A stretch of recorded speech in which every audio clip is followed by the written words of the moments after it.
뭐 기도했지만 우리 이재환 형제님과 자매님이 이제 장례 때문에 못 나오시게 됐습니다. 어제 그 삼촌께서 소천하셨는데, 근데 얼마 전에 형제님께서 복음을 전하셔서 주님을 영접했다고 합니다. 근데 이틀 장례를 치르는 거예요. 3일장이 아니라 2일장을 치르는 건데, 3일 했으면 제가 월요일에 가서 해드릴 텐데 속히 이걸 치르려고 하시는 것 같습니다. 언제든지 뭐 장례는 준비되어 있으니까 할 수는 있는데, 같이 가서 위로도 해드려야 되고 나누고 그래야 되는데 그러지 못해서 좀 마음이 제가 아픕니다. 사실상 또 오늘 일요일이기 때문에 또 이미 뭐 화장을 하기 때문에 오전 내로 치르시게 되겠죠. 아무튼 좀 마음이 아파서 우리 성도님들도 누군가 이제 그런 어려움을 당하면 서로 기도해주고, 물론 죽은 자를 위한 건 아니겠지만 온 가족들이 그 슬픔 속에서 위로를 받고 오히려 더 부활의 소망이 넘치는 그런 은혜가 있기를 그렇게 기도해 주셨으면 좋겠습니다. 또 우리 서로가 또 다 그렇게 해야 되겠죠.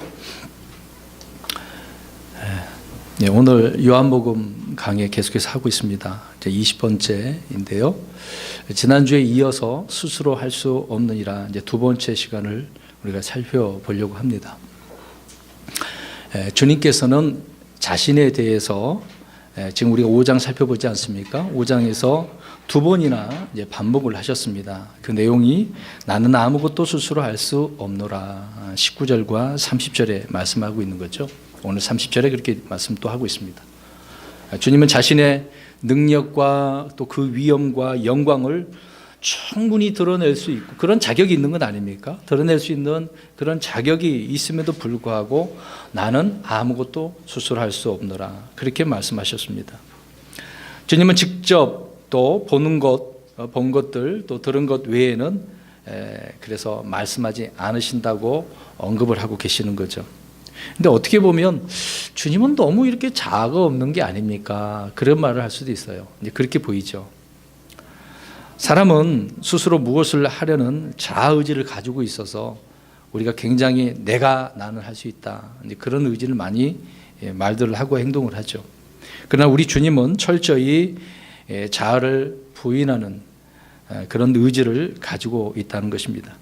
주님이 가진 한 가지 그 의지가 있다고 한다면 자신의 의지가 아니라 아버지의 의지를 행한다라고 하는 부분이죠.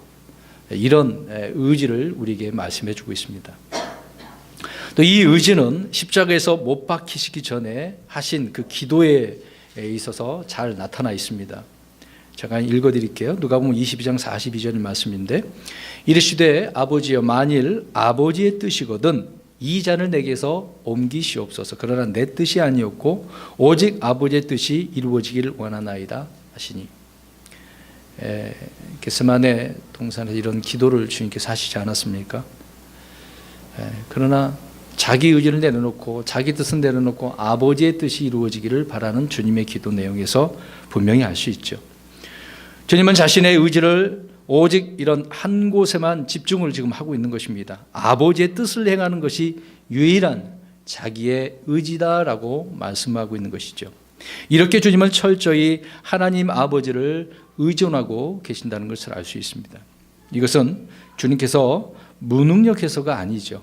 아버지의 뜻이 자신을 통해서 이루어지는 것이 바로 그것이 자신의 삶이다, 또 존재의 의미다 라는 사실을 알았기 때문에 그렇게 말씀하시고 행하신 것이었습니다. 주님은 제자들 앞에서 자신의 의견이나 또 자기 자신의 어떤 생각들 또 자신의 교리를 가르치는 것이 아니었던 거죠. 철저히 아버지의 뜻, 아버지의 말씀을 가르치고 아버지의 영광만을 구했다고 성경은 말씀을 하고 있는 것입니다. 그리고 주님은 친히 삶의 본을 보여주셨던 거죠. 말만 한 것이 아니었던 것입니다. 본을 보이셨을 뿐만 아니라 제자들에게 아버지의 뜻을 구하도록 가르치셨어요. 본인만 그렇게 한 게 아니라 제자들도 그렇게 하기를 원했다는 것입니다. 그것이 마태복음 6장 10절에 아버지의 왕국이 임하시오며 또 아버지의 뜻이 하늘에서 이루어진 것까지 땅에서도 이루어지이다. 그렇게 제자들을 향하여 이렇게 너희도 기도하라. 이제 그렇게 쭉 설명하셨던 거죠.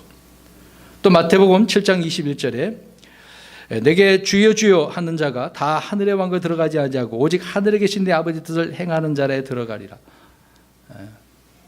이렇게 가르쳐 말씀을 하셨습니다. 그렇게 하라고. 주님은 또 말씀하셨습니다. 마태복음 12장 50절에 누구든지 하늘에 계신 내 아버지의 뜻을 행하는 자 곧 그가 내 형제요 자매요 어머니니라. 그런데 현대의 어떤 심리학자들, 철학자들, 많은 훌륭한 교육자들이 있지 않습니까? 그들은 무엇을 추구하라고 주장을 할까요? 자기 자아를 추구하라, 자신을 추구하라고. 자신의 그 이상을 향해 꿈을 가지라고 그들은 말을 하지만은 우리 주님은 그와 같은 말씀은 전혀 하지 않으셨다는 것입니다. 나의 뜻을 이루어서가 아니라 아버지의 뜻이 이루어지기를.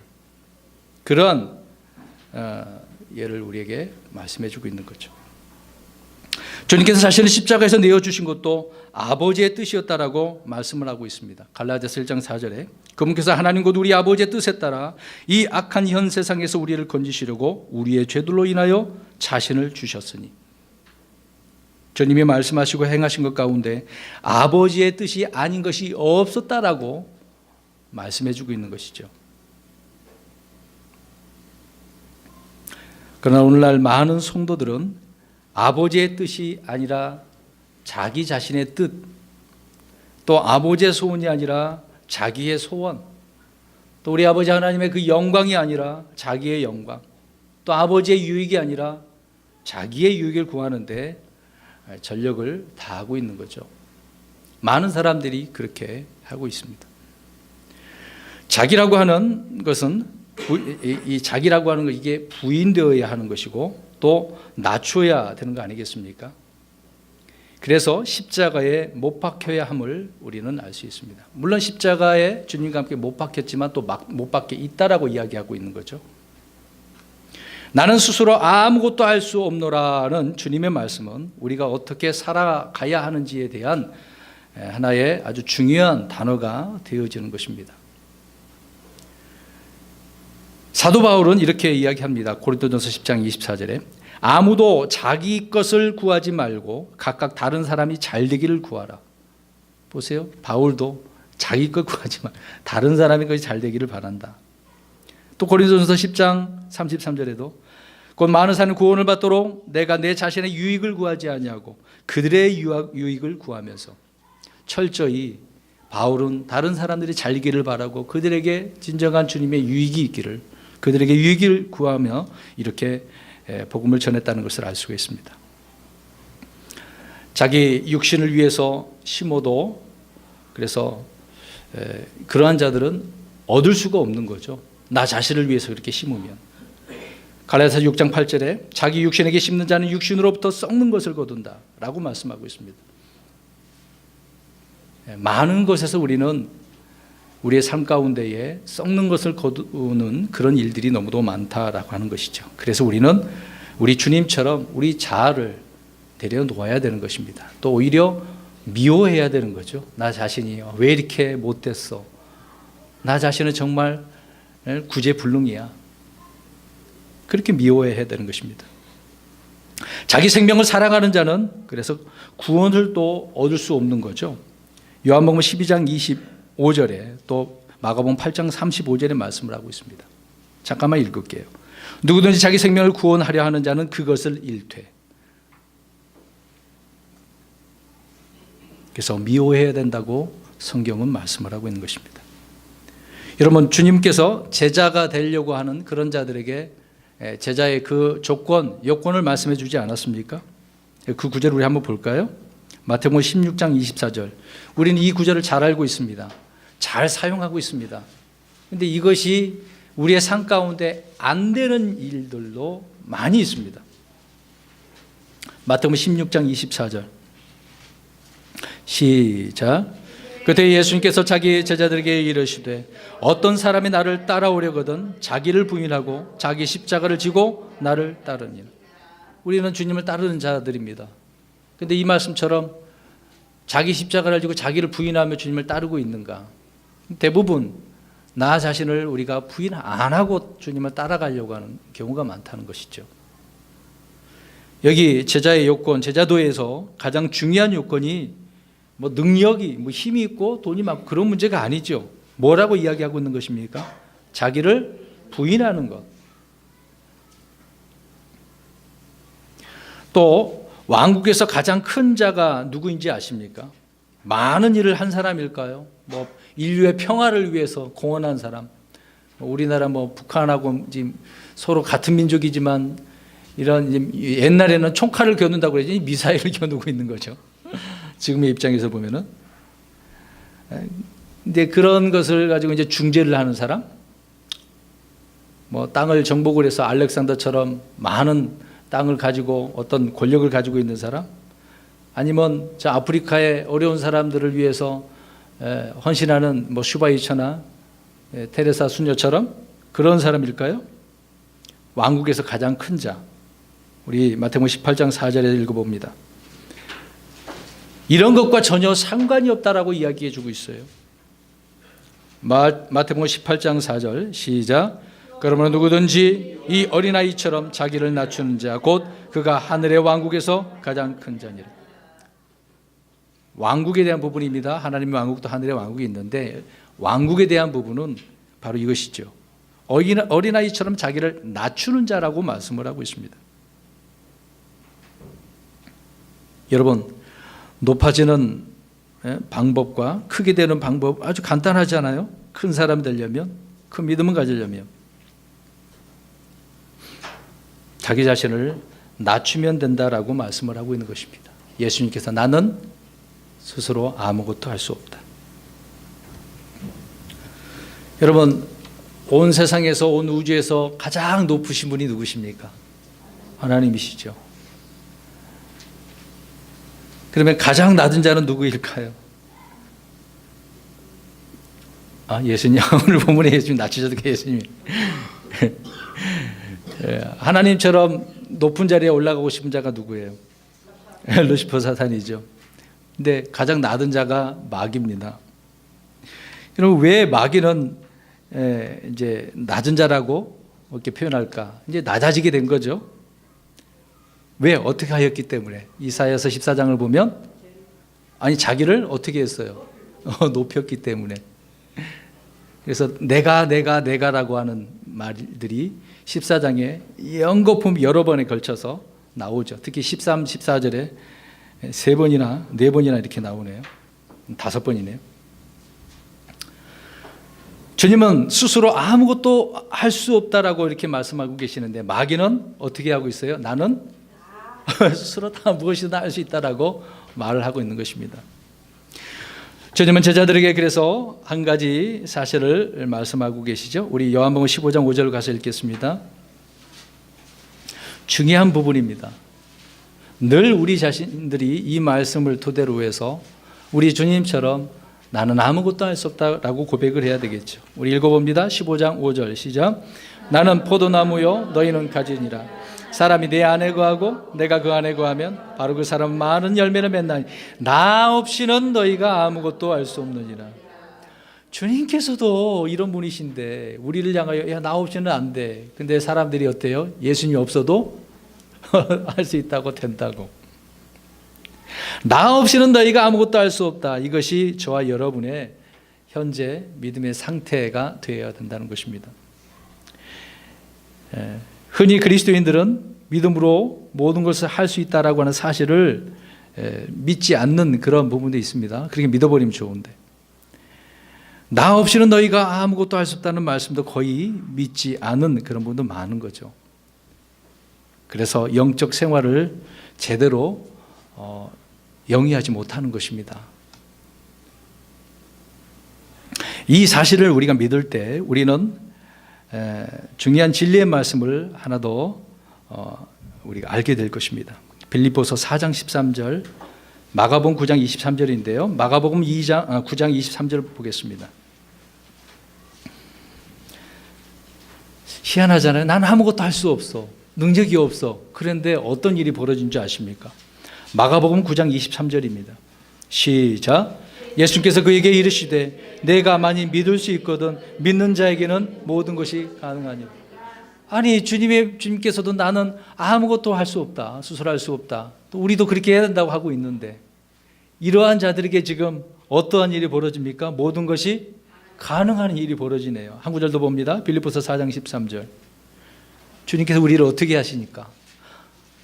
초라해 보이고 아무것도 없어 보이는 우리들, 오히려 바울이 고백하는 것처럼 이런 삶이 되겠죠. 4장 13절 시작. 나를 강하게 하시는 그리스도를 통해 내가 모든 것을 할 수 있느니라. 아멘. 내가 하는 게 아니죠. 주님께서 강하게 하셔야만이 또 주님께서 하시는 거다라고 이야기하고 있는 것입니다. 그리스도를 통해서 우리가 모든 것을 할 수 있다. 이게 불가능이 없는 것이죠. 예를 들어서 마귀는 우리의 자아를 자꾸 어떻게 할까요? 부추기죠. 자꾸만 그게 튀어나오게 만듭니다.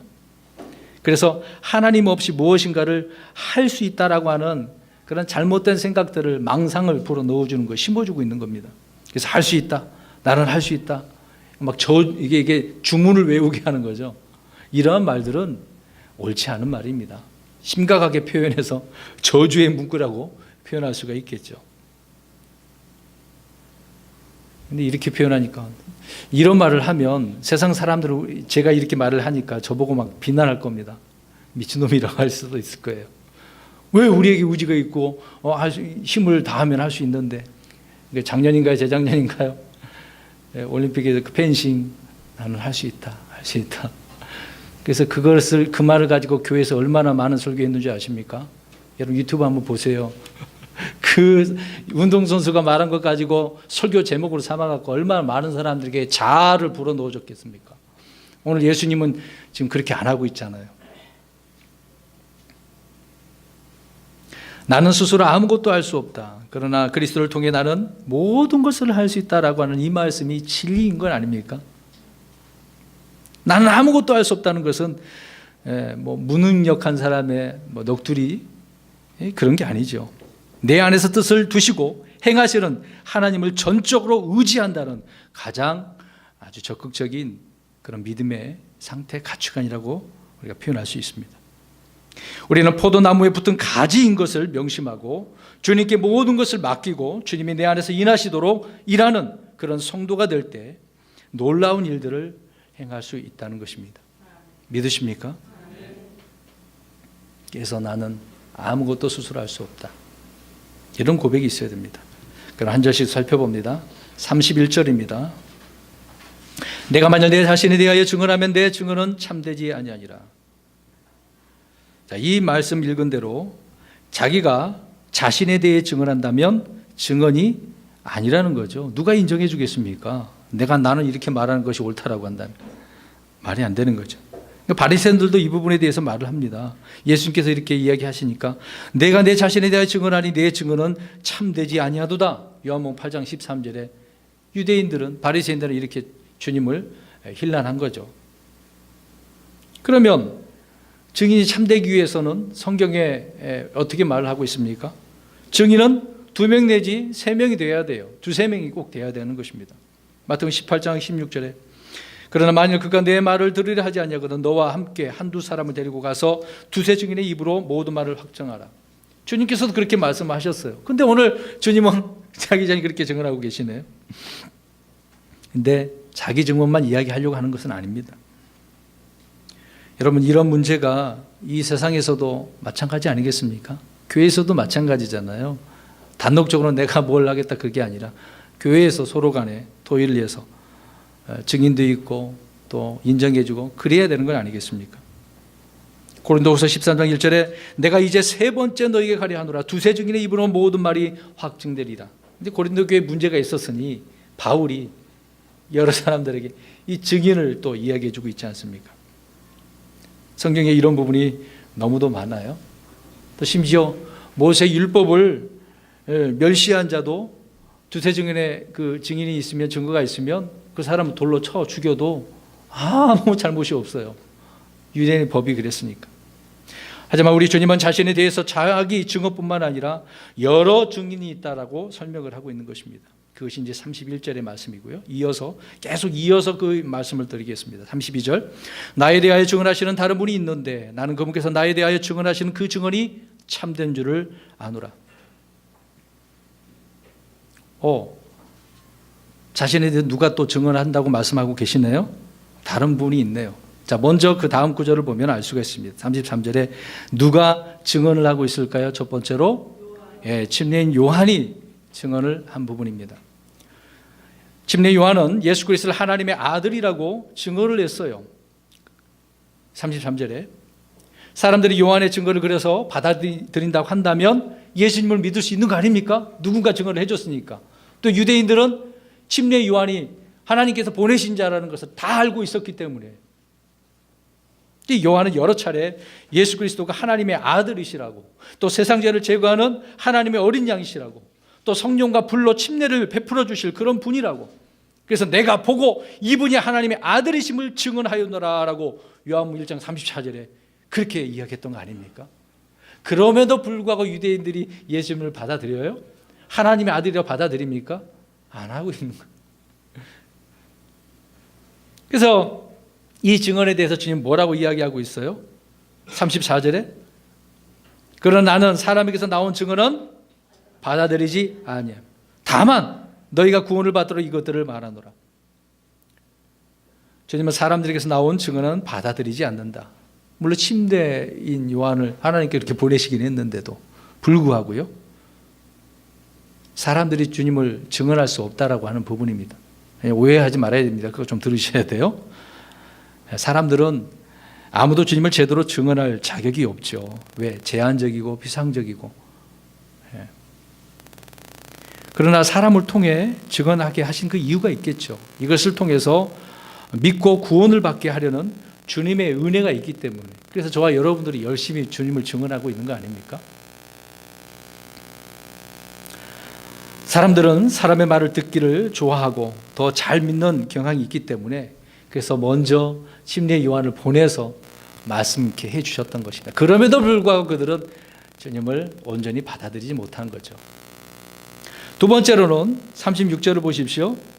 요한보다 더 큰 증언이 있다고 하는 것입니다. 무엇일까요? 우리 읽어봅니다. 36절 시작. 그러나 내게는 요한의 증언보다 더 큰 증언이 있나니 아버지께서 내게 주사 끝마치게 하시는 일들, 즉 내가 행하는 바로 그 일들이 나에 대해 증언하되 곧 아버지께서 나를 보내신 것을 증언하느니라. 뭐라고 말씀하고 있습니까? 뭐가 증언한다고 그래요? 주님이 행하신 일들. 자기 자신 이렇게 하시고 계시잖아요. 어떤 일을 하시잖아요. 그 일들이 자기 자신을 증언하는 거다. 왜? 하나님이 자기 자신 하나님이 그렇게 한 것이니까. 주님이 하시는 일은 하나님의 아들이 아니고서는 아무것도 할 수 없기 때문에 그렇습니다. 그래서 주님은 자신의 말을 믿지 않을지라도 그 일들을 보고 어떻게 하라고 그랬어요? 믿으라. 그 일들을, 내가 나를 못 믿겠으면 이 행하는 일들을 통해서 믿어라. 근데 그 일들을 보고서도 믿어야 안 믿어요? 그렇습니다, 이게요. 믿음은 뭔가 보여준다고 해서 그게 믿음이 있는 게 아니거든요. 보는 것을 가지고 믿는 게 아니죠. 자, 세 번째로 보겠습니다. 세 번째로 39절을 보십시오. 무엇이 주님을 증언할까요? 읽어봅니다. 39절 시작. 너희가 그것들 안에서 영원한 생명을 얻는 줄로 생각하거니와 그것들은 곧 나에 대하여 증언하는 것들이니라. 성경 기록들이 누구를 증언하고 있어요? 예수님, 주님을 증언하고 있다. 성경은 주님이 누구신지 무슨 말을 할지 미리 다 이렇게 증언해주고 있는 거죠. 말씀해주고 있었던 것입니다. 그래서 누구나 성경을 읽으면 주님이 누군지를 알 수 있는 거죠. 안 읽으니까 모르는 겁니다. 안 읽으니까. 오늘 본문 35절 보십시오. 그는 타오르며 빛나는 등불이었노라. 너희가 한동안 그 빛을 기뻐하기 원하느니라. 요한의 증언은 받아들이지 않지만 요한에 대해서 뭔가 또 설명을 해주고 있습니다. 타오르는 빛나는 빛이다, 등불이다, 이렇게 말씀하고 있습니다. 여러분, 타오르며 빛나는 이 등불을 보십시오. 지금 타오르고 있어요, 등불이. 옛날 우리 호롱불 생각하지 마시고 활활활 지금 타오르고 있는 거예요. 희미하게 가물가물한 그런 게 아니에요. 여러분 옛날에 호롱불 그랬잖아요. 특히 이제 기름이 다 떨어지면 점점 어떻게 해요? 희미해지고 빛을 꺼져버리면 어두움 컴컴하게 되어지는 거죠. 희미하고 막 가물가물거리는 그런 빛이 아니고 막 활활 이글이글 타오르는 그런 등불 빛이었다라고 이야기하고 있는 겁니다. 그러면 저와 여러분도 어떻게 해야 돼요? 타오르는 등불이 돼야 돼요. 여기 서로 한번 쳐다보십시오. 불이 얼마만큼 빛나고 있는가? 저 사람 꺼져가고 있는 것 같아. 그렇게 보이면 안 되죠. 예? 근데 빛은 있지만 열이 없어. 빛이 있으면 열을 느껴줘야 되는 거 아닙니까? 여러분, 추운 겨울에 우리가 바깥에 이제 모닥불 피웠다고 생각해 보세요. 가까이 가면 어떻습니까? 따뜻하고 얼마나 좋아요. 근데 빛은 있는데 열이 없으면 안 되죠. 근데 열은 있습니다만은 빛이 없는 그런 사람들이 있으면 또 안 되는 거고.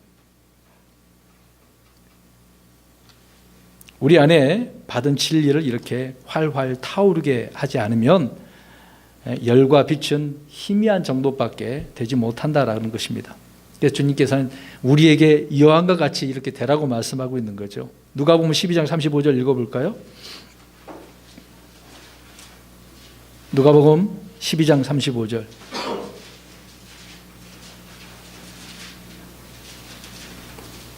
읽어봅니다. 시작. 너희 허리에 띠를 띠고 너희 등불을 타오르게 하며. 허리에 띠를 띈다. 띠는 무엇을 의미하는 거죠? 진리. 에베소도 나오잖아요. 진리의 허리띠. 그리고 너희 등불을 타오르게 하라. 이 진리로 이렇게 타오르게 활활 타오르게 해서 많은 사람들에게 뭔가 영향력을 줘야 되지 않겠습니까? 그래서 우리는 모두 빛의 자녀들이고 빛이다라고 마태복음 5장 14절과 에베소서 5장 8절에 말씀하고 있습니다. 주 안에서 빛이니 빛의 자녀들로서 걸으라. 안 걷는 사람이 많아요. 우리 안에 계신 예수 그리스도를 밖으로 환히 보일 수 있는 그런 사람이 진정한 빛으로 세워져 있는 사람들인 것입니다. 그런데 사람들은요, 한동안 빛을 기뻐했어요. 이 빛, 그래, 이 빛 좋아, 이 빛으로 살아야지. 근데 잠시뿐인 사람들이 많습니다. 왜 그럴까요? 뿌리가 없기 때문에. 해가 돋아서 타서 시들어버리는 사람, 마태복음 13장에 씨 뿌리는 비유를 통해서 말씀해 주고 있지 않습니까? 깊이가 없잖아요. 깊이 뿌리 박혀야 흔들림이 없는데, 요동치지 않는데 말이죠. 그런데 그것을 말씀하시면서 이 돌짝발에 뿌리는 것은 잠시 견디다가 어떻게 해요? 쓰러지고 마는 거죠. 뿌리가 없으니까. 여러분, 빛에 잠시 거하면서 기뻐하는 것은 아무 소용이 없는 것입니다.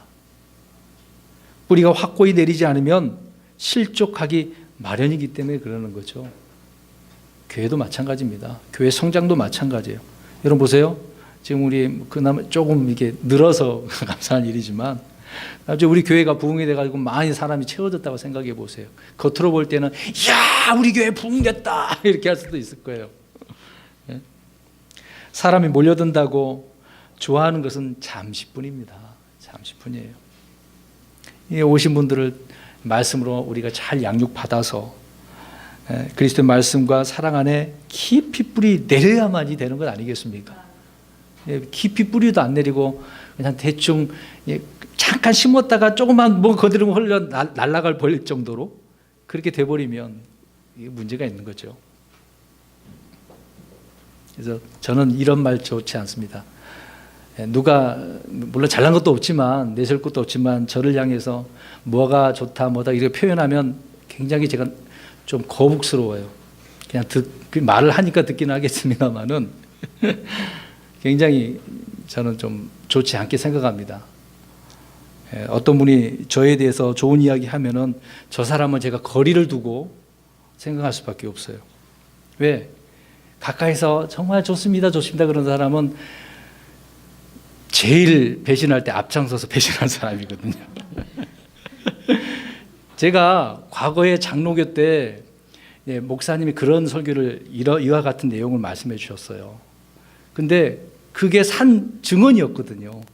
정말 우리 목사님 좋습니다, 설교 좋습니다, 뭐가 좋습니다 했는데 이제 문제가 생기면 가장 앞장서서 배신한 그런 사람들이 있다. 그래서 그런 말을 과거부터 제가 들었기 때문에 경험상 누가 저를 막 높이 막 올려주면, 비행기 태우면 정말 저는 싫지만 거북스럽고 거리를 둘 수밖에 없어요. 왜? 제가 그 말 듣고 제가 넘어질 수 있기 때문에, 실족할 수 있기 때문에. 우리 누가복음 8장 한번 가서 볼까요? 8장 13절. 자, 우리는 이빨린 소리를 하지만 금방 실족하고 배교할 수가 있습니다. 실족은요, 믿는 신자에게 오는 현상이고 배교, 등지는 일 역시 마찬가지입니다. 누가복음 8장 13절 시작. 바위에 있는 것들은 들을 때 기쁨으로 말씀을 받아들이니 뿌리가 없어 잠시 믿다가 시험의 때에 떨어져 나가는 자들. 어떤 시험의 문제만 오면은요, 이게 큰 문제를 일으키는 겁니다. 교회, 세상에서 많은 곳에 시험이, 교회 안에가 시험이 제일 많아요. 왜? 사람들이 다 각양각색이고 생각이 다르기 때문에. 진리를 우리가 같이 이게 진리다라고 모이셨지만 여기 똑같겠습니까? 생각하는 것이요? 다 다르죠. 여러분, 계속해서 우리는 성경을 읽고 또 읽게 하는 이유가 바로 여기에 있는 거죠. 튼튼하고 강하고 깊은 뿌리를 내리게 하기 위해서 지금 오늘도 있다고도 하겠습니다만 성경 암송도 하고 읽고 또 답하고 그러죠. 지난 시간에도 말씀드렸습니다만 아니 이 교회는 왜 이런 일만 하는 사람들이 뭐라 그럴 수도 있습니다. 그런데 그것이 해야 할 일이기 때문에 목양자가 해야 될 일이거든요. 근데 제가 이런 일을 안 하고 다른 것에 우리 성도님들을 한쪽으로 치우치게 한다고 한다면 저는 어떻게 되겠습니까? 주님 앞에서 큰 책망을 받는 거예요. 맡기준 양무리를 왜 이런 식으로 키웠냐고 하면은 제가 부끄럽잖아요. 주님 앞에 가서 책망의 소리를 안 듣기 위해서 열심히 최선을 다하고 있습니다. 부족해도 이렇게 따라오고 계시니까 얼마나 감사한지 모르겠습니다. 열심히 이제 주보에다가 답을 써서 제출하시는 분이 계셔서 너무 또 감사하고요. 안 한 사람도 있는데 빨리 내세요. 여러분, 믿음을 통해 그리스도께서 너희 마음속에 거하게 하시고 또 너희가 사랑 안에서 뿌리를 내리게 너를 터를 이렇게 잡으라라고 하지 않습니까? 터 닦기를 잘해야 돼요. 터. 어디에다 내가 터를 닦아야 되는가 중요합니다. 우리 한 구절 더 보겠습니다. 골로새서 2장 7절. 우리는 뿌리를 내리고 세워져야 됩니다. 심겨졌으면 위로 올라와야죠. 줄기라도. 2장 7절입니다. 시작.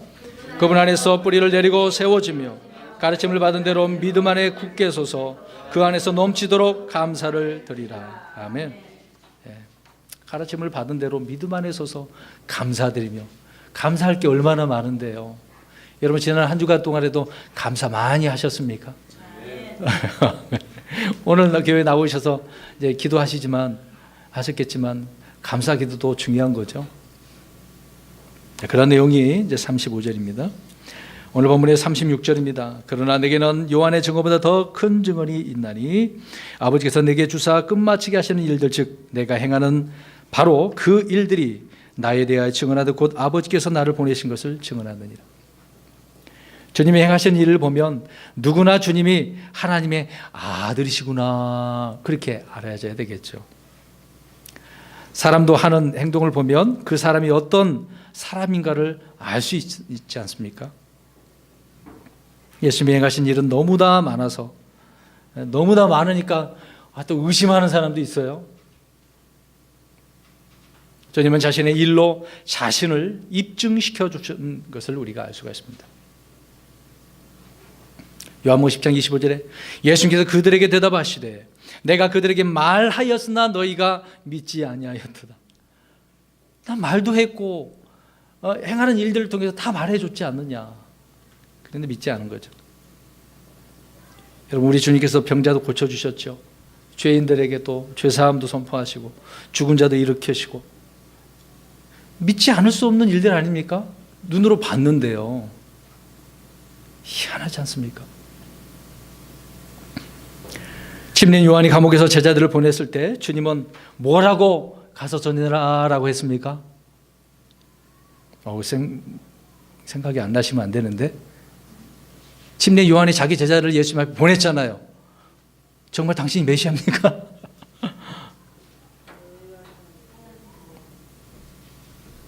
우리 성경 찾아봐야 되나요? 네? 자, 마태복음 11장 5절에서 6절.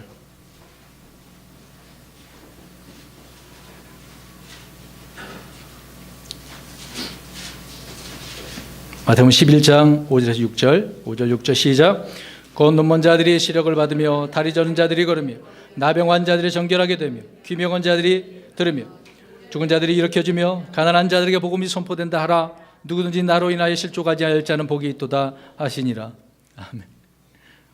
보는 것들이 이렇게 다 증언하고 있는데, 근데 나로 인하여 실족하지 아니할 자는 복이 있다고 그랬는데 이렇게 했음에도 불구하고 실족하는 자가 있다고 없다고요? 있는 거예요. 지금 침례 요한도 뭔가 지금 실족하고 있는 거죠.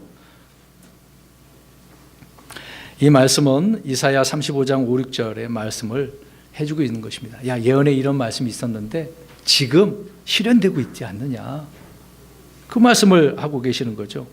또 성경이 이렇게 기록되었을 뿐만 아니라 성경에서 증언하선 그 메시아가 나다라고 말씀해 주고 있었던 거죠. 그 내용이 36절의 말씀인 것입니다. 37절에 또 나를 보내신 아버지께서 친히 나에 대하여 증언하셨느니라. 너희는 아무 때에도 그분의 음성을 듣지 못하고 그분의 모습을 보지 못하였으며. 자, 보세요. 주님은 점점점 더 큰 증언을 내세우죠. 요한을 시작했다가 보이는 거 이야기하다 더 나아가서 증언을 세우고 있습니다. 침례 요한 자신이 한 일 다음에는 누가 증언하고 계신다? 하나님 아버지께서 증언하신다. 아버지께서는 하늘에서 친히 음성으로 주님을 증언하셔서, 빨리 생각해, 언제 이런 말씀하셨을까요? 자, 우리 마태복음 3장 17절. 네네, 그렇죠. 3장 17절입니다. 금방 말씀하신 그 내용이 여기에 속해져 있어요. 침례를 받으시고 올라오실 때 하늘에서 아버지께서 음성으로 이렇게 증언하고 계셨던 거죠. 읽어봅니다. 3장 27절 시작. 보라, 하늘로부터 한 음성이 있어 이르되 이 사람은 내 사랑하는 아들이라 내가 그를 매우 기뻐하노라 하시니라. 아멘. 이런 증언이 있다라고 지금 이야기하시는 거죠. 또 두 번째 마태복음 17장 5절 보십시오. 이전에는 언제 이 증언이 있었는지, 주님께서 변하실 때, 흔히 말하는 변화 산상이죠. 그때 주님은 증언하십니다. 17장 5절 시작. 보라, 빛나는 구름이 그들을 덮더니 보라, 그 구름 속에서 한 음성이 나서 이르되 이 사람은 내 사랑하는 아들이라 내가 그를 매우 기뻐하노니 너희는 그의 말을 들으라 하시므로. 아버지께서 지금 이런 증언을 많은 사람들에게 해주고 있는 거죠. 제자들에게. 또 세 번째입니다. 요한복음 12장 28절. 이제는 십자가를 앞에 두시고 하늘에서 주님께 말씀하고 계십니다. 자, 읽어봅니다. 요한복음 12장 28절 시작. 아버지여, 아버지의 이름을 영화롭게 하옵소서 하시니 이 하늘로부터 음성이 나서 이르되 내가 이미 그것을 영화롭게 하였고 다시 영화롭게 하리라 하시니라. 아멘.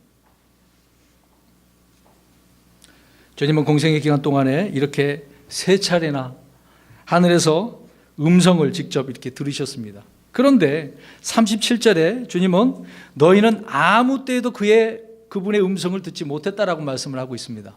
아니, 분명히 이런 소리가 들려서 주님은 들었어. 근데 다른 사람들은 지금요? 못 들었네요. 분명히 듣긴 들었는데 못 들었다라고 지금 주님은 말씀하고 계십니다. 왜 이렇게 표현하고 계셨을까요? 많은 사람들 무슨 소리로 들리고 있어요? 그 소리가 천둥 소리, 번개 소리처럼 천사가 말했다라고 막 논쟁도 벌어지고 있는 거죠. 그렇다면 주님은 왜 듣지 못했다고 말씀을 이렇게 하고 계실까요? 들어도 듣지 못하고 보아도 보지 못한 경우인 것을 말씀해 주고 있는 것입니다. 분명히 보았지만 그것이 무슨 의미인지 깨닫지 못할 때 우리는 잊어버리게 되고 무심코 그냥 넘어가 버리게 되는 경우가 있지 않습니까? 두 눈으로 보아서도 못 본 것처럼. 이와 마찬가지로 사람들은 분명히 하늘에서 음성이 나는 것을 들었지만 듣지 못하는 경우가 이 경우죠. 혹시 저와 여러분들이 주님께서 뭔가 보여주셨는데 못 들은 것이 있지 않습니까? 또 말씀 읽다가 내게 말씀해 주셨는데 못 들은 적 있지 않습니까? 그냥 넘어가는 경우 있지 않나요? 이번에 문제에 그런 내용 있지 않습니까? 혹시 문제 푸신 분들은 기억나실 것 같아요. 그렇죠? 한 번 말씀하시고 또 말씀하시고 알아들어야 눈치채야죠. 눈치 못 챈 사람들이 있다니까요.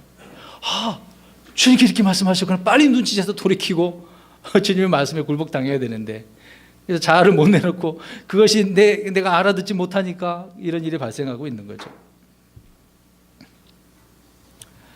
38절입니다. 또 그분의 말씀이 너희 속에 거하지 아니하나니 이는 그분께서 보내신 일을 너희가 믿지 아니하기 때문이라. 자, 분명히 또 여기서 한 번 더 말씀하고 계시네요. 왜 음성을 들었지만은 듣지 못한 것이라고 해요? 주님의 말씀이 그들 속에 거하지 못한다. 그때 믿지 않는다라고 또 말씀하고 계시네요. 그 말씀이 없으면 믿을 수도 없고 들을 수도 들을 수가 없는 거예요. 하나님의 말씀이 마음속에 있는 사람은 여기 보세요. 아주 조용한 세미한 작은 그런 소리도 어떻게 할까요? 다 듣는 거예요. 여러분 주님의 이런 작은 소리라도 듣기를 주의 이름으로 축원합니다. 엘리야를 한번 볼까요? 우리 성경 좀 길지만 열왕기상 19장 11, 12절. 하나님은 어디에 계신가? 엘리야가 주님의 음성을 들을 수 있는 부분을 설명하고 있는 거죠. 열왕기상 19장 11절 12절 길지만 읽겠습니다. 이런 사람이 되어야 됩니다. 읽어봅니다. 시작. 그분께서 이르시되 앞으로 나아가 주 앞에서 산에 서라 하시니라. 보라, 주께서 지나가시는데 주 앞에서 크고 강한 바람이 산들을 가르고 바위들을 산산조각으로 부수었으나 주께서 바람 가운데 계시지 아니하였으며 바람이 지나간 뒤에 지진이 있었으나 주께서 지진 가운데서도 계시지 아니하였고 또 지진이 있은 뒤에 불이 있었으나 주께서 불 가운데로 계시지 아니하였으며 불이 있은 뒤에 고요한 작은 음성이 있더라. 주님은 어디에 계셔요? 크고 강한 바람, 그 산에 바위들이 부서진 그 산상조각 난 곳에, 지진이 난 곳에, 불이 있는 곳에 거기에 계시지 않았다고 말씀하고 있습니다. 보여주는 현상들이잖아요. 거기에 가면 그런 역사가 일어났으니까 거기에 하나님이 계시겠지.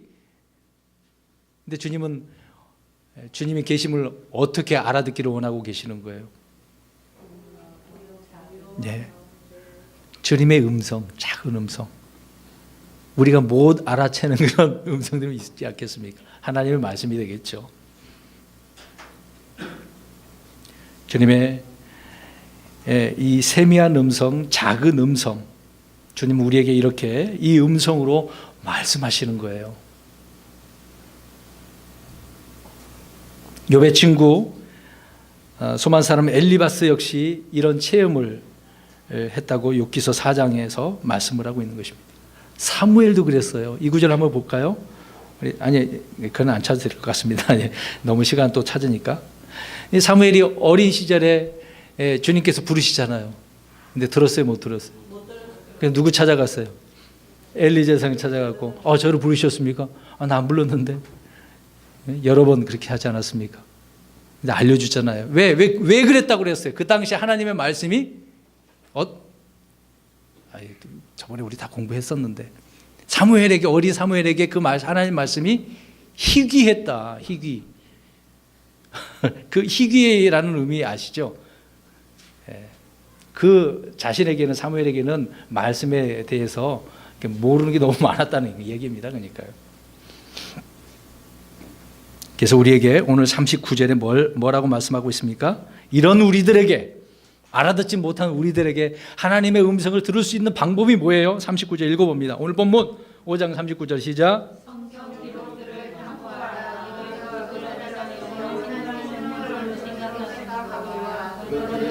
나에 대하여 증언하는 것들이라. 주님이 누구신지를 알 수 있으려면, 주님의 음성을 들으려면 성경을 어떻게 해야 돼요? 기록한 말씀들을 탐구해야죠. 이 우리나라 말로는 지금 탐구하라고 했지만 스터디예요. 공부해야 돼요. 공부.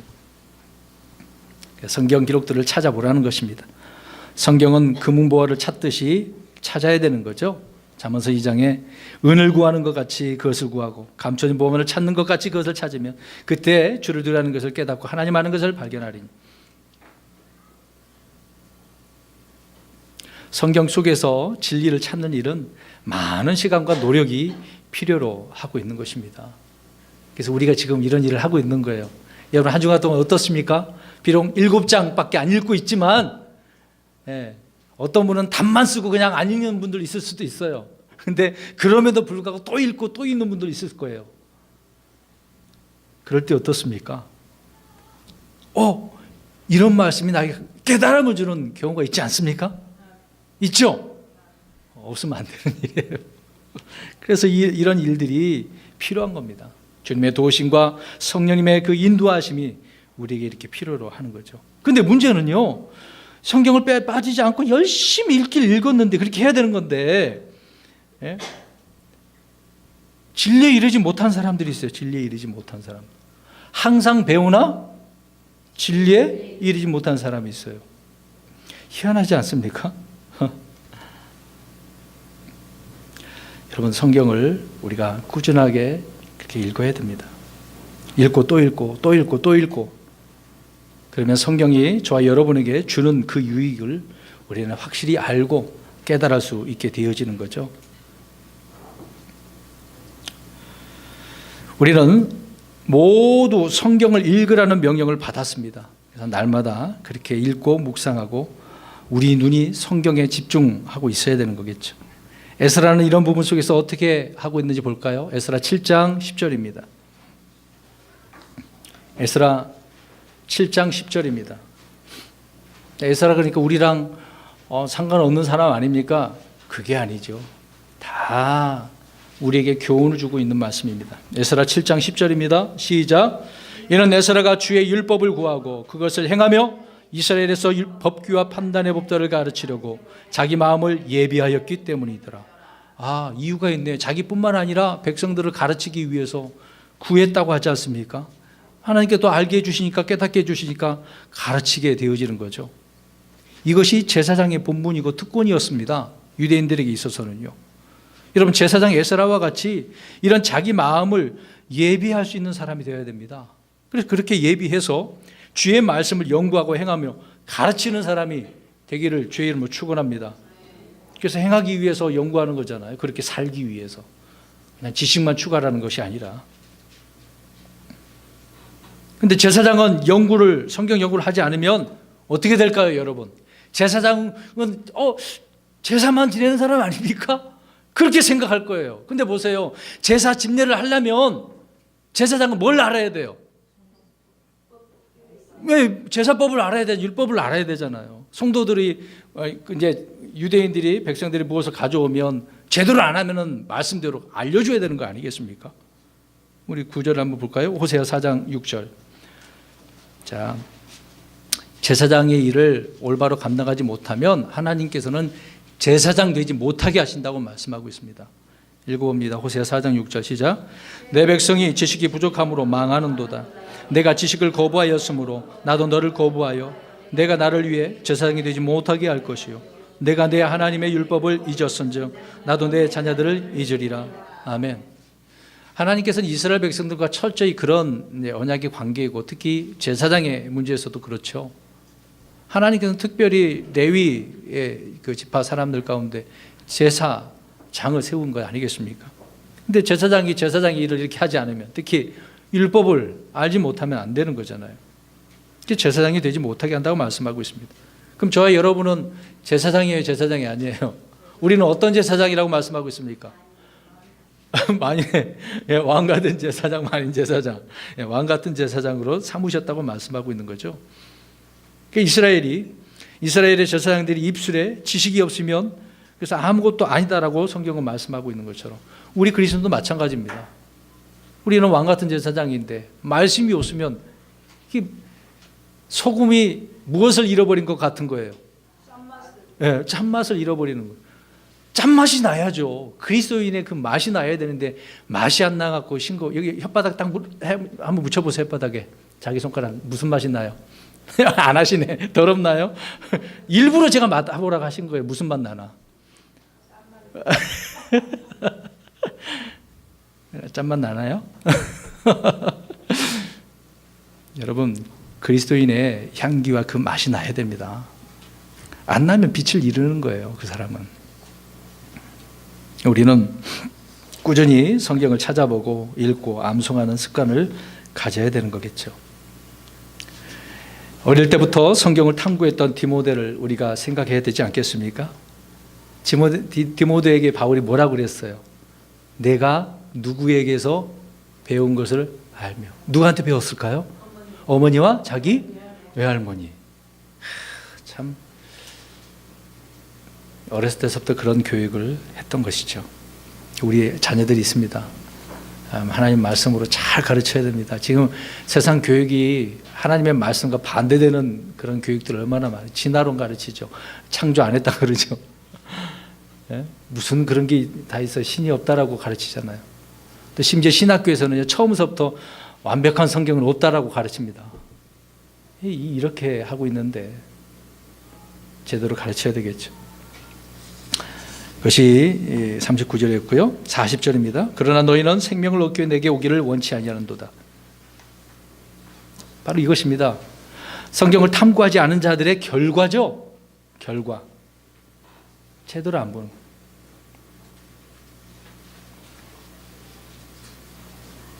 주님은 내게 오라고 초청을 하고 계시지만 그들은 오지 않은 거예요. 오기를 원치 않은 겁니다. 아예. 바리새인들은 결코 성경을 결코 적게 읽은 사람들에게 속하지 않죠. 그들은 많이 읽잖아요. 특히 포로에서 잡히고 나서 70년 만에 돌아와서 철저히 말씀 중심입니다. 율법 중심이죠. 근데 이제 변질돼서 이제 문제이긴 하지만, 근데 많이 연구했다고 해도 문제가 있는 거죠. 왜 그럴까요? 자, 이들은 열심히 읽었는데 무슨 의미일까요? 여기 보세요. 열심히 읽었어. 우리가 성경 읽기도 하고 공부도 하고 있는데 막 읽었어. 그 말씀을 어떻게 해야 되는데요? 믿어야 되는데 안 믿으니까, 안 믿고 읽으니까 그런 문제가 생기는 겁니다. 안 믿고. 디모데후서 3장 7절에 항상 배우나 결코 진리를 아는데 이르지 못한다고 했는데요. 예수 그리스도를 믿지 않고 읽는 성경은요, 성경 연구가 아니에요. 도울이라는 사람도 성경을 읽고 강의를 하잖아요. 그 사람 믿어요, 안 믿어요? 안 믿는 사람이 아무리 강의 잘해도 하나님께서 보실 때 어떻게 보실까요? 야, 너 강의 잘했다 그래요? 뭐라고 하실 거야? 한번 생각해 보세요. 네? 오, 통제라. 많은 신학교 교수들이 성경을 가르치고 있지만요, 정작 성경에 대해서 한 줄도 믿지 않는 사람들 얼마나 많은데, 안 믿고 전하는 사람 많잖아요. 그런 사람 밑에서 배웠으니 어떻게 하겠습니까? 참 제대로 된 말씀을 전하겠습니까? 얼마나 무지합니까? 진리의 성경을 진리의 신 예수 그리스도와 분리시켜 놓으면 그것은, 그 진리는 진리가 아니에요. 되지가 못하는 겁니다. 진리가 진리가 되게 해야지 그렇게 되지 못하게 만드는 일이죠. 아무튼 그들의 결과를 우리가 알 수가 있습니다. 41절입니다. 나는 사람들에게서 존귀를 받지 아니하노라. 주님께서는 사람들에게 인기를 구하지 않죠. 칭찬도 구하지도 않고, 그렇게 구한 것 한 번도 없습니다. 오직 아버지께로부터 오는 영광만을 추구하시는 분이 주님이십니다. 그 구절을 우리 볼까요? 우리 데살로니가전서 2장 6절을 보겠습니다. 사도 바울도 역시 이런 모습을 보여줬습니다. 참 주님을 닮은 사람들은 철저히 이런 고백과 증언하며 살아가는 삶이 되어야 될 줄로 믿습니다. 데살로니가전서 2장 6절 시작. 우리가 그리스도의 사도로서 부담을 줄 수도 있었으나 너희에게서든지 다른 사람들에게서든지 우리가 사람들에게서 영광을 구하지 아니하고, 사람들에게 영광을 구하지 아니하는 그런 그리스도, 우리 주님께서 원하시는 사람들입니다. 42절입니다. 다만 내가 너희를 알거니와 너희는 하나님을 향한 사랑이 그 너희 속에 없느니라. 아, 주님께서 아셨어. 그 속에 뭐가 없어요? 사랑이 없네. 사랑이. 무엇을 해도 사랑이 있어야 되는 거죠. 고린도전서 13장에 사랑장이라고 얼마나 강조를 하고 있습니까? 그 내용이 바울이 뭐라고 자꾸 계속 이야기합니까? 뭐가 없으면 사랑이 없으면 다 뭐라고 그래요? 아무것도 아니지. 뭐 소리 나는 꽹과리 징? 야가 아무것도 아니야. 사랑이 있어야 돼. 그러니까 고린도 교회 성도들이 사랑이 있었다는 거예요, 없었다는 거예요? 네, 대부분이 그렇습니다. 그냥 이런 문제가 있었던 거죠. 사랑이 없는. 그래서 서로 막 비판하고 힐난하고 조롱하고 너 잘했니 나 잘했느니 뭐 이런 자기 자랑하고 그런 문제 있었던 거 아닙니까? 그러면 이제 마지막 부분으로 우리가 살펴볼 건데요. 네. 왜 하나님을 향한 사랑이 없을까? 사랑이 있어야 되는데 지금 사랑이 없다고 했지 않습니까? 사랑이 있어야 되는데 왜 이런 사랑이 없을까요? 우리 이제 네 구절을 좀 보겠습니다. 요한일서 2장 5절. 요한일서 2장 15절입니다. 2장 15절. 무엇을 사랑하기 때문에 그럴까요? 시작. 세상이나 세상에 있는 것들을 사랑하지 말라. 어떤 사람이 세상을 사랑하면 아버지의 사랑이 그 속에 있지 아니하니. 그냥 이 구절 그대로 답이 다 나와 있잖아요. 뭐 설명할 필요도 없어요. 어떤 사랑을 가지고 있어요? 세상을 사랑하는, 세상을 사랑하기 때문에 하나님의 사랑이 없는 거예요. 두 가지가 있을 수 없어요. 세상도 사랑하고 하나님을 사랑하고 두 가지가 있어서는 안 돼요. 주님은 한 가지를 말하고 있는 것입니다. 마태복음 6장 24절에 하나님과 만물을 겸하여 섬길 수 없다. 겸하여는 안 돼요. 겸하여서는. 두 번째입니다. 요한일서 3장 17절. 형제에 대한 문제입니다. 요한일서 3장 17절입니다. 시작. 그러나 누가 이 세상에 좋은 것을 가지고 있으면서 자기 형제가 궁핍한 것을 보고도 동정하는 마음을 닫아 그를 피하며 어찌 하나님의 산에 그 속에 거하겠느냐. 형제가 힘들고 어려운데 마음을 닫지 말고 열어서 도와줘야 된다고 이야기하고 있는 거잖아요. 근데 마음을 닫고 안 해주고 있어. 그러면 사랑이 있다는 겁니까? 없다는 겁니까? 없다는 거죠. 세 번째로 디모데후서 3장 2절. 여기는 또 누구를 사랑하는지 보겠습니다. 이게 오늘날 현실입니다. 사람들이 하나님을 사랑하지 않고 자기 중심적으로 자기만을 생각하는 거죠. 디모데후서 3장 2절 시작. 교만하며 신성모독하며 부모에게 불순종하며 감사하지 아니하며 거룩하지 아니하며. 너무도 많이 나오네요. 예? 자기를 사랑하니까 이런 문제가 생기는 겁니다. 자기 중심. 지독하게 자기를 사랑하기 때문에 배우자도 소용없어요. 자식도 필요 없어요. 다 필요 없어. 자기만. 네 번째입니다. 디모데전서 6장 10절. 무엇을 사랑하기 때문인지 보겠습니다. 앞에 부분만 시작. 돈을 사랑함이 모든 악의 뿌리니. 뭘 사랑하고 있어요? 돈 좋은데요, 목사님. 네, 저도 좋아요. 돈 좋아요. 돈 많이 버시고. 근데 돈을 어떻게 하지 말래요? 사랑하지 말래요. 여러분, 돈에 의해서 우리가 지배당해야 됩니까? 지배해야 됩니까? 지배해야죠. 내가 막 질질 끌려다니는 사람, 그러면 인생 피곤한 거죠. 물질은 결코 만족을 줄 수 없기 때문에 그렇습니다. 오직 우리에게 만족을 줄 수 있는 분은 누구만 계십니까? 하나님, 우리 주님만 계시죠. 다섯 번째로 잠언서 21장 17절 마지막 구절입니다. 무엇을 또 사랑할까요? 많은 사람들이. 현재 이 세상이 이렇게 흘러가고 있습니다. 21장 17절 시작. 쾌락을 사랑하는 자는 가난한 자가 될 것이요. 쾌락. 왜 가난하게 되는 것입니까? 허구한 날 즐기는 거예요. 술 마시고 즐기고. 여러분, 이 육체적 쾌락은요, 이제 자기는 기쁨이잖아요. 여러분들 이번에 또 인터넷 기사 나왔으면 연예인들 항상 그러잖아요. 지금 상황이 힘들다라고 그것을 모면하기 위해서 자기 마음을 막 정신 몽롱한 상태를 만드는 무슨 약을 먹는 거예요. 이제 맞자는 무슨 맞자예요? 마귀? 그런 맞자 다 붙네요. 네, 그 기쁨은요, 우리 안에 있는 성령의 기쁨과는 거리가 멀죠. 그런 기쁨은 소용없습니다. 그런 쾌락은 소용없는 거죠. 성령님의 그 기쁨은요, 환경과 상황에 따라 변하는 것이 아니라, 그건 관계없이 그냥 기쁜 거예요. 어떤 처지에 처해도 마음이 평안하고 기쁜 거잖아요. 이런 기쁨이 넘치는 우리 성도여러분 되시길 주의 이름으로 축원합니다. 그래서 쾌락을 사랑하는 자는 그 안에 하나님을 사랑하는 마음이 있을 수가 없는 거겠죠. 결론적으로 말씀드립니다. 우리 주님은 나는 아무것도 할 수 없더라 이렇게 말씀하셨습니다. 이런 주님의 말씀처럼 우리 주님처럼 나 자신을 낮추고 아버지의 뜻대로 주님이 행하신 그런 일들을 믿고 진리에 이르며 또 승리하고 또 그렇게 나아가는 복된 은혜와 복된 삶이 되기를 주의 이름으로 축원합니다.